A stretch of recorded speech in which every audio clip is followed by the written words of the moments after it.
We're talking to you here from beautiful Maple Bay on Vancouver Island. Bill's wife, and I was a school teacher for my working years, and now I'm happily retired. My name is Bill Abram. I'm a retired school teacher too. I believe we began watching almost when they began to show up here on the island in late 1998, and 1999 we became more aware of it because we saw articles about them in Ontario, in Espanola. The town of Espanola in Ontario had sued the government because they were having excessive drift down of aluminum, and rainwater had been tested, and it was far above levels of safety.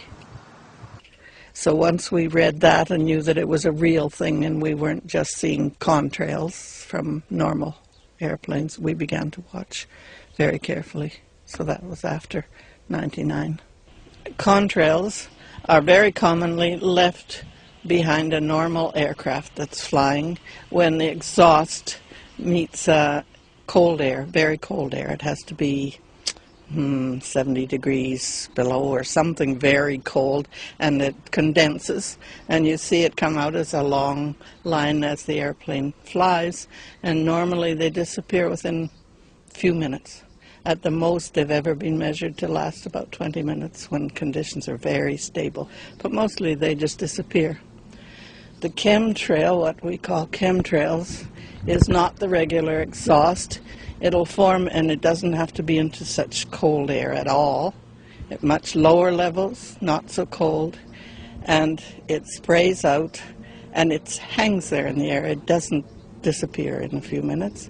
It can spread out, get wider and wider, and it can last for hours.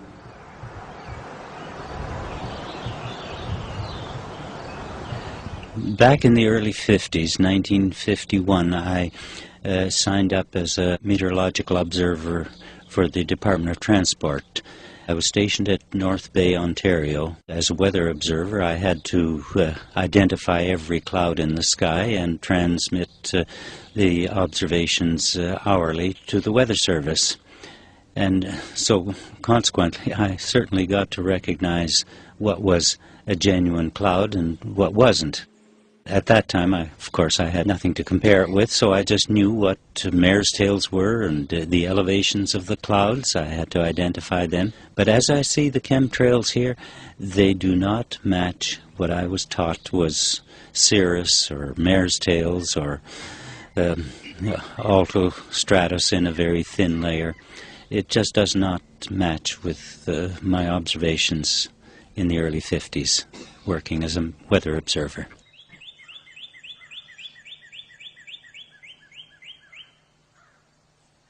It was 2001 when we really became more seriously interested. Will Thomas, who has the Lifeboat News website, began investigating it very thoroughly, and he lived right near us in Duncan. So we got in touch with him to see what he knew about things. He had studied the Espanola lawsuit against the government, and I had asked him, what do you know about biological agents being in this spray? Because they had discovered the aluminum and I think barium at that time, and also some quartz, like quartz, all particulate that damages your respiratory system. At that time he said that he didn't have knowledge of there being biological agents like bacteria and fungus and things of that nature.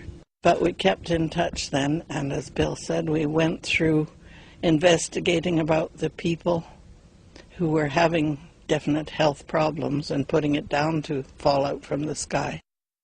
When we were investigating the Cryptococcus neoformans, and as Celia said, people develop nosebleeds. I did develop a brief nosebleed too at that time.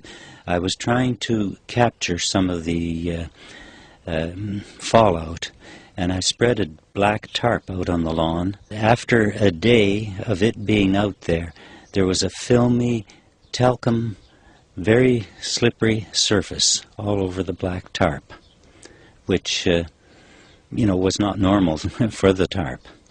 In the years succeeding, the chemtrails seemed to get sometimes much thicker, and you could see fallout from the chemtrail. It would drift out, and trails would be hanging down as if it were dust falling from the sky.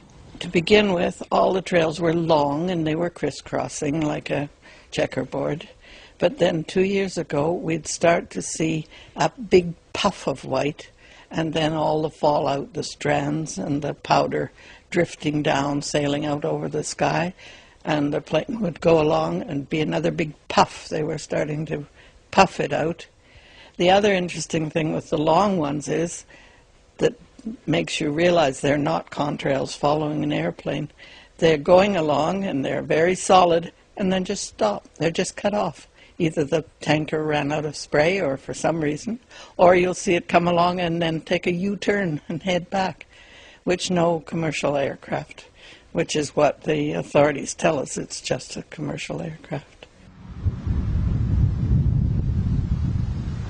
There is one characteristic that we first noticed, and as a weather observer, I used to see sundogs, but never in the summertime. Yet, all through the summer, in 2001, 2002, we would see a complete ring around the sun, and on the two edges, the sundogs. But they weren't of the brilliance of rainbow colors that we would see during the winter months under natural conditions. I wouldn't say that the chemtrails have actually increased. There are some days when it's a beautiful blue sky day and no sign of anything. And you wonder, well, why aren't they doing it today? What's the purpose of covering the sky with this stuff? We have a photograph that was taken on September the 12th, 2001, of the tracks across the sky at a time when no commercial airlines were allowed to be in the air. That was just after 9/11. And this neighbor of ours took a photograph of it, which it was published in the newspapers. And it's very obvious that it's a chemtrail. They're a definite thing, and they have nothing to do with a regular airline contrail. We have had people phone, though, our local airports and the weathermen there, who confirmed, yes, oh, well, what is it? It's a joint operation with the American Air Force or some part of their defense system, and it's called sky obscuration. It's an effort to cover the sky. So I wrote about that to our Minister of Environment at the time, and he wrote back absolutely denying that there was any operation in connection with the U.S. departments, and that sky obscuration, absolutely not. We could never get anywhere with our government officials. They denied it completely. Official response mainly can be summed up as denial. They send me wonderful page letters of explanation on what a contrail is. And I write back and say, I don't really need an explanation about contrails. I want you to find out, get busy, and find out what's in this chemical spray that's being spread out. But that's it from the Minister of Environment, the Minister of Defense, from the Center for Disease Control. Don't want to admit that there's anything going on. You can't help but wonder why so few people notice it to begin with. Sometimes when it's a very heavy day of it and we're in town, we'll say to somebody in the parking lot, look up, do you see what's up there? They never noticed it, hadn't a clue what it is, and really aren't all that alarmed when we tell them. And until we get the word spread widely, we won't have enough reaction to it.